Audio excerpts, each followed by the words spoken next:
Story 1. AITA for not giving my sister the car I inherited from my late great-grandfather's will? Context. So 2 months ago, my GGF, great-grandfather, 85M, passed away due to pancreatic cancer, and in his will he left me, 19M, his 2019 Mercedes-Benz GLC SUV. He always told me that he will leave the car to me, because it's something he dearly loves, and wants to see it in good hands.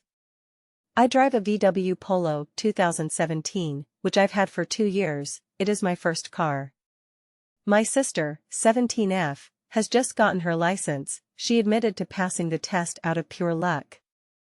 And she almost crashed my mother's car for texting. The reason I made this post.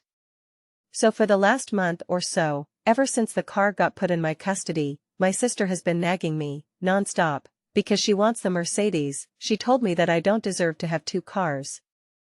I'm a selfish person who is inconsiderate to his family. I've helped her pay for her driving lessons, and I offered to help her get better at driving by letting her drive my VW, but she refused, because she doesn't want to drive manual transmission. I've also been helping her save up for her first car, by with my own money to her savings. She wanted a Fiat 500, and she has saved up enough by now to get one used.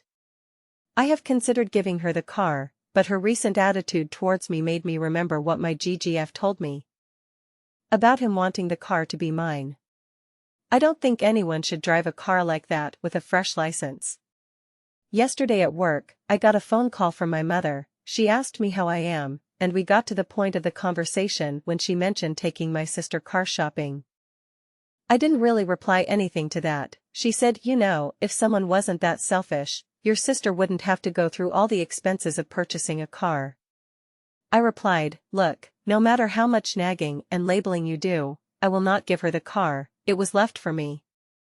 She doesn't get to act like a fucking asshole to me, because she thinks she's entitled to it. Your car was almost totaled because she was texting. I won't give it to her because she wants to look cool in school for rolling up in a Benz. If I was her, I would spend that money on driving lessons.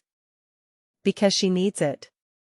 Little did I know, I was being ambushed. My sister replied while I was on call to my mother, implying that they were both in on it. She said, "You are the biggest fucking cunt. You are nothing more than a selfish asshole." GGF is probably rolling around his grave watching his grandson be the biggest disappointment in this fam. I hung up, and I just burst out in tears. My boss heard everything because she was screaming, and she gave me a hug and then went back to work. So currently, I use both cars, sometimes this, sometimes that. I don't want to sell either, but maybe it'll be a good thing if I need to take either car to the mechanic. I feel like an asshole. What do you think? Update. Firstly, I want to thank you all for your comments, kind words, and everything basically.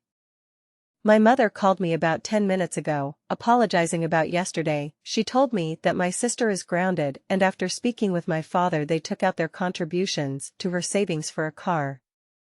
Edit. I just want to say thank you to all the kind words and the time you all took out of your day to comment. As for all the rude comments and calling my late GGF an asshole, saying it's sexist what he did, that is not the case. And I don't think at this point anyone has the right to question his doings. Feel free to call me the asshole, but give proper reasoning. Saying he is an asshole is not a valid point and you will be reported. Apologies if I don't reply to your comment. I appreciate your contribution to your replies, and I am reading all of them. Story 2. Whipped for not going to my sibling's wedding because of my prejudiced/self-absorbed family? Throwaway. I, 28F, and my DH, 35M, are married for 3 years, together, since 2016. I have an older sibling, OS, 30M, and FSIL, 29F, engaged 6 months ago, together since 2021. OS dealt little compared with what I have went through, but just as problematic as my religious parents, both 62. I often experienced retaliation from OS, and my parents have done little to stop him. Despite this, my parents heavily invested in OS simply because he is their oldest and only son. My social and emotional support was filled with temporary tutors and academic workbooks, as my developmental shortcomings, compared to my peers, have always been a burden to the family. My family, meeting DH in person for the first time. Pretended not to understand/speak English and made OS do the socialization. OS shamed DH for living in his parents' house with a full-time job in a HCOL area, which DH shut him down instantly. My mom talked a lot of sh*t behind DH's back, so much I told her to back off once I realized her negativity was starting to affect our mental health and marriage. Before DH and I got married, my parents refused to let me stay at DH's family guest room overnight, even with his parents' approval and supervision. They were also against us traveling alone because they were fixated on my virginity. My family cared more about converting DH to my family's faith. Otherwise, patents preferred interrogating me with inappropriate, invasive, or microaggressive questions about DH than meeting him often. My parents used my wealthy aunt to judge DH, which apparently outweighed my parents' in-person interactions with DH. She thought he was not right for me, but refused to disclose her reasons. I strongly suspect it was her random remark asking DH why his skin was so dark. Meanwhile, OS traveled domestically and internationally with his former GF, and now my FSIL. My family and relatives already accepted my FSIL upon meeting her for the first time in the East Coast. OS and FSIL received royal treatment by my parents, and they pressured me to have them stay over in our rental house. Yet, OS was upset at me unable to meet them, even though I told him 2 months beforehand that we will most likely be gone during that time. My parents made last-minute effort to meet OSFILs over mines, after claiming they didn't have time for any visitors when they moved closer to me. They kept delaying in meeting my ILs until they planned a family dinner at a restaurant a month ago. My dad wanted to leave as soon as possible after the last dish was served. My mom made an offhanded comment, in her native tongue, asking me why I don't interact with her like my DH closely interacting with his mom in front of everyone at the table. From what I have been treated as, I feel like we are being used at the wedding to portray a false family image and social status. Or am I overreacting/projecting and just be the bigger person to prevent making the situation worse than it already? Story 3. AITA for not thinking of my bridesmaid's feelings when buying a wedding dress? I, 27F, got engaged this year. Afterward, a friend/bridesmaid, 22F, let's call her Evelyn, suggested going dress shopping when 2 other friends would be in town visiting from CA. The out-of-town friends asked to make the appointment on Thursday at 3 p.m. since they were WFH. My work is flexible, and Evelyn also agreed. Days before the appointment, Evelyn sends a text that she won't be able to make it anymore. This bridal salon, and most others, closed by 5 or 6 on weekdays. The 4 of us were traveling on Friday, so Thursday was the only time that worked for the girls visiting from out of town. Evelyn had also attended my first wedding dress appointment a few weeks prior.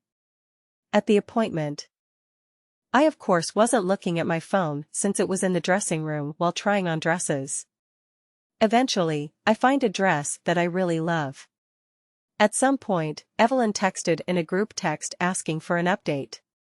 The friend who is a bridesmaid, let's call her Nina, sent a photo and said we may have found the dress. Evelyn's response was interesting. I end up buying the dress. The 4 of us, including Evelyn, had plans 3 hours later to all hang out. I was excited to show her my dress when she got there and tell her that I did buy it. When she got to my house, the first thing she said was, "Did you buy a dress?" and I excitedly told her yes. She didn't get excited and just stared at me for like 5 to 10 seconds. I half-jokingly said, "What? Are you mad I bought a dress when you weren't there?" And she said, "Yeah, I am. Hope you guys have fun tonight," and left my house. Within 10 minutes, she texts me saying things like, "I'm so fucking pissed at you if you thought I wouldn't be upset about this. You're out of your damn mind, there are other people's feelings that count, get a fucking grip, bridezilla." She came back over, and she cried and yelled at me and continued to tell me that I was selfish. I wasn't thinking about her while trying on my wedding dress.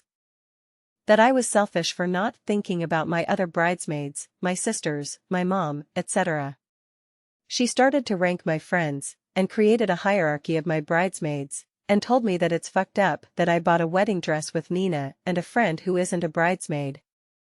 She also told me that the wedding dress was the one thing she really cared about, and she couldn't care less about any other thing about my wedding. For rest of the weekend, we put aside our differences, and we were able to get along.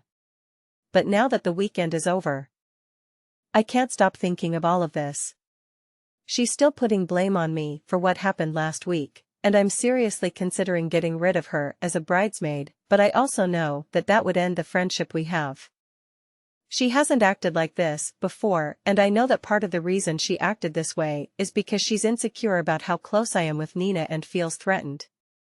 AITA for not thinking about her, or anyone other than myself and my fiancé, when buying a wedding dress?